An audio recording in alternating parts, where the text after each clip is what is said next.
একটা দীর্ঘ সময় পাড়ি দিয়ে দেশে ফেরার আনন্দ। নমস্কার, আমি অরিজিতা, সুইডেন থেকে আজ আবার একটি ছোট্ট মিনি ব্লগ নিয়ে। এখন আমরা জার্নি করছি কলকাতার উদ্দেশ্যে। আর আজকের দিনটা যেন একটা অন্য রকমেরই আনন্দের দিন। মনের মধ্যে একটা অদ্ভুত এনার্জি। প্রথমেই আমরা আগে এখানে সেন্ট্রাল স্টেশন থেকে দুটো চিকেন বার্গার সাথে নিয়ে বাসে চেপে পড়েছি, কারণ এবারে গথেনবার্গ থেকে ফ্লাইটের অপশন ভালো না থাকার জন্য আমরা ভাবলাম ডেনমার্ক থেকে জার্নি করব। তাই আমরা ডেনমার্ক এয়ারপোর্টে পৌঁছালাম একদম নির্দিষ্ট সময়, আর সেখান থেকে ফ্লাইটটা প্রায় 1.5 ঘন্টা ডিলে করে ছাড়লো। এয়ার ইন্ডিয়ার ফ্লাইট ডেনমার্ক থেকে পৌঁছালাম দিল্লিতে, আর দিল্লি থেকে পরবর্তী ফ্লাইটটা কলকাতায় যাওয়ার সঠিক সময় পৌঁছে দিয়েছিল।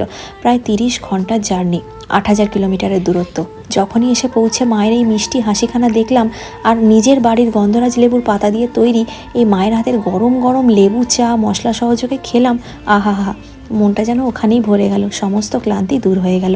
এটাই হলো নিজের দেশ, নিজের কাছের মানুষদের কাছে পাওয়ার একটা অদ্ভুত আনন্দ।